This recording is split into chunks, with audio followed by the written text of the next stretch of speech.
முகப்பூசல் lipstick போட்டிருந்தா pan உட்காந்து பார்த்து லைக் பண்ணுறது, ஷேர் பண்ணுறது, கீழே கமெண்ட்ல போய் நீங்கள் ரொம்ப அழகாக இருக்கீங்க, ஐ லவ் யூன்னு அனுப்புறது. வெக்கமா இல்லை? ஆண் பெண் ரெண்டு பேருக்குமே நான் கேட்குறேன், வெக்கமே இல்லையா உங்களுக்குலாம்? தன்னுடைய மனைவியையோ தன்னுடைய குழந்தையையோ ஆட விட்டு அவன் சம்பாதிச்சு அந்த காசை வச்சு அவன் வீடை கட்டி நல்லபடியாக இருக்கான். இதுக்கு என்ன பேருன்னு நினைக்கிறீங்க எல்லாரும்? இந்த வேலைக்கு லைக் போட்டு ஷேர் பண்ணி கமெண்ட் பண்ற நீங்க பண்றதுக்கு பேர் என்ன?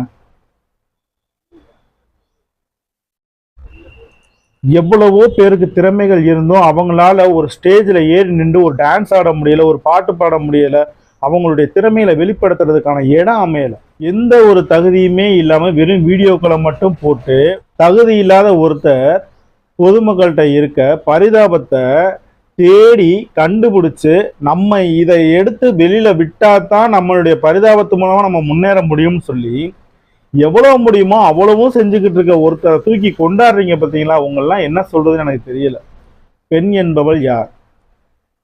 ஒவ்வொரு வீட்லேயும் பெண்களுடைய வலியும் வேதனையும் சொல்ல முடியாத அளவுக்கு நிறைய இருக்கும். தன்னுடைய கணவர்கிட்ட திட்டு வாங்குறது, தன்னுடைய கணவருக்கு பிடிச்ச மாதிரி நடந்துக்க முடியலன்றது, தன்னுடைய அம்மா அப்பாவுக்கு பிடிச்ச மாதிரி ஒரு வேலை வாய்ப்பு கிடைக்கலையேன்றது. ஆண் பெண் எல்லாருக்குமே இருக்கிற வழியை விட பெண்ணுக்கான வலி அதிகம். ஆண் வெளியில போய் எவ்வளவுதான் சுத்தினாலும் சந்தோஷமா சிரிச்சுக்கிட்டு வீட்டுக்கு வந்துடுவான். ஆனா பெண் என்பவள் ஒரு வீட்டுக்குள்ள இருந்தாலுமே அவளுக்கு 1000 கஷ்டங்கள் இருந்தாலும் வெளில காட்டிக்க முடியாத சூழ்நிலையில வாழ்ந்துட்டு இருப்பான்.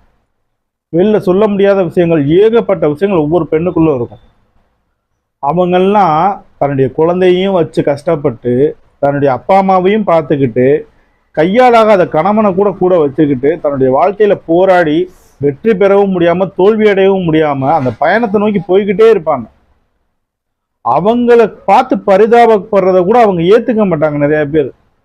என்னால உழைச்சி என்னுடைய குடும்பத்தை பார்த்துக்க முடியும், என்னையும் பார்த்துக்க முடியும், என் மேல பரிதாபப்படுறதுக்கு யாரும் தேவையில்லை அப்படின்ற பெண்ணை நான் நிறைய பார்த்துருக்கேன். அவங்கெல்லாம் பார்க்கும்போதே நம்மளே தூரத்துல வந்து பார்க்கும்போது அவ்வளோ ஒரு ஆச்சரியப்படுவோம். ஆனா இங்கே என்னடானா ஒரு இறப்பை வச்சு எவ்வளவு முடியுமோ அவ்வளவு சம்பாதிச்சுட்டு அந்த பணத்தை வச்சு இன்னைக்கு ஆட்டமும் போட்டுக்கிட்டு அந்த ஆட்டத்துல இடையில அப்படியே பரிதாபத்தை உருவாக்கிக்கிட்டே இருக்குது. யாராவது 2 கேள்வி கேட்டுட்டா போதும் ஒரு பரிதாபத்துக்குரிய ஒரு வீடியோ உருவாயிரும் அந்த இடத்துல. இதுக்கு மக்களும் சப்போர்ட்.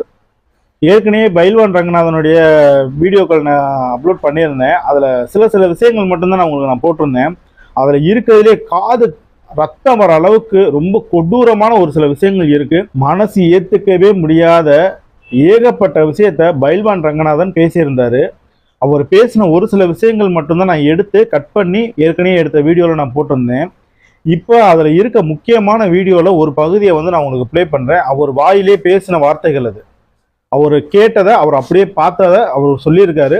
இது வந்து நீங்களோ நானோ கற்பனையில் சொல்கிறது கிடையாது. பைல்வான் ரங்கநாதன் அவர் அனுபவித்த விஷயத்தை பார்த்த விஷயத்த நான் உங்களுக்கு ஓப்பனாக சொல்லியிருக்காரு. அந்த ஆடியோவும் வீடியோவையும் நீங்கள் பார்த்துட்டு வாங்க. அதில் அவர் சொன்ன விஷயத்த கேளுங்க. அதுக்கப்புறம் நான் மற்ற விஷயத்தை பற்றி பேசுகிறேன். 5 வயதுலேருந்து 10 வயது பசங்கன்னா ஆம்பளை பசங்க, பள்ளிக்கூடத்துக்கு போகிற பசங்க, இவங்களெல்லாம் ஏதாவது சாக்லேட் கொடுக்குறேன்னு சொல்லி மிரட்டி அடின்னு அடிச்சு ரத்த கிளறி ஆக்கி அதை அது மனுஷன் கண்கொண்டு பார்க்க முடியாது. அந்த மாதிரியான இதெல்லாம் நடந்துக்கிட்டு தான் இருக்குது. அருவருப்பு, வன்மம், வன்கொடுமைங்கிறது இதுலையும் சேரும். எப்படின்னா அடித்து அவங்கள சுயன்பம் பெற வைக்கிறது. அந்த சில நேரங்களில் ஆணுறுப்புடைய பின்னால் போகாது, ரத்தம் வர்ற அளவுக்கு செஞ்சு வாயில் அந்த மாதிரியான விஷயங்கள் நிறைய அசிங்கமாக வருது. அதை அந்த பசங்க விட்டு உங்கள் பையன் பார்த்தியா இப்படிலாம் இருக்கான் அப்படின்னு ஐயோ அந்த கேசட் அந்த வீடியோ வெளியிடாத, அதுக்கு 2 லட்சம் 3 லட்சம். அப்புறம் அந்த வந்துட்டு போனால தொழிலதிபர் சொந்தக்காரன் மகன் பொண்டாட்டிக்கு அனுப்பி இனி ₹1,00,000 கொடு, இல்லாட்டி நான் வெளியே விட்டுருவேன். எல்லாம் பிளாக்மெயில். இந்த மாதிரியான ஆட்களுக்கு நீங்க சப்போர்ட் பண்றீங்க அப்படின்னா உங்க குடும்பத்து மேல மண்ணலி கொட்டுறதுக்கு சமம். இந்த மாதிரியான வீடியோக்களை பார்க்கறது, பகிர்றது, அவங்களுக்கு கமெண்ட் பண்ணுறது, அவங்க வரும்போது போய் செல்ஃபி எடுக்க நிற்கிறது, இதெல்லாம் உண்மையிலே கேவலமான விஷயங்கள். மக்கள் கொஞ்சம் கொஞ்சமாக புரிஞ்சுக்குவாங்கன்னு நினைக்கிறேன். ஏன்னா இங்கே வந்து இது கடல் மாதிரி, மக்கள் இருக்கிறது கடல் மாதிரி. அதில் நம்ம வந்து ஒரு பெருங்காய கட்டி தான், ஒரு பிரயோஜனமும் இல்லை, எனக்கும் தெரியும். ஆனாலும் நம்ம வீடியோ பார்க்குற ஒரு 10 பேராவது அவங்களுடைய வீடியோக்களை அவாய்ட் பண்ணிங்கன்னா போதும் அப்படின்ற ஒரு காரணத்துக்காண்டி தான் அந்த வீடியோவை நான் பதிவிடுறேன். ஆனால் மனசு ரொம்ப வேதனையாக தான் இருக்குது. திறமை இருக்க எவ்வளவோ பேர் தெருவில் நிற்கும் போது எதுக்குமே உபயோகம் இல்லாத விஷயங்களை கொண்டு போய் கோபுரத்தில் ஏற்றி வைக்கிறது இந்த மக்களுக்கு என்னதான் ஆச்சுன்னு எனக்கும் தெரியல. உங்களுக்குலாம் ஒரு கொரோனா இல்லை 10 கொரோனா வந்தாலும் நீங்களாம் திருந்துற மாதிரி தெரியல எனக்கு. சாப்பாடு சாப்பிட்ற யாராவது இந்த மாதிரி வேலைகளை செய்வாங்களான்னு எனக்கு தெரியல. தோல் தட்டி சொல்கிறாங்க எனக்கு இத்தனை மில்லியன் சப்ஸ்கிரைபர் இருக்குது, அவங்க எனக்கு எல்லாமே செய்கிறாங்கன்னு. வெக்கமா இல்லையாடா உங்களுக்குலாம்? யாருக்குடா சப்ஸ்கிரைபராக இருக்கீங்க? உழைக்கிறவன் சாப்பிட்றதுக்கு ஒரு நேரம் சாப்பாடை சாப்பிட்றது கஷ்டப்பட்டுட்டு தெரு தெருவாக அலைஞ்சு மரத்தடியை பார்த்து உட்காந்து சோறு தின்னுக்கிட்டு இருக்கான். நீங்கள் இன்னும் இவங்களுக்கு பிரியாணி ஆர்டர் போட்டு கொடுத்துக்கிட்டு இருக்கீங்க. ஹோட்டலில் தங்குறதுக்கு ரூம் ஆர்டரு, பிரியாணி ஆர்டரு. எதை பார்த்து தாண்டா நீங்கள்லாம் வாழ்க்கையை நடத்துறீங்கன்னு எனக்கு தெரியல. கேவலப்பட்ட ஜென்மங்கள் தான் உண்மையிலேயே மக்கள்.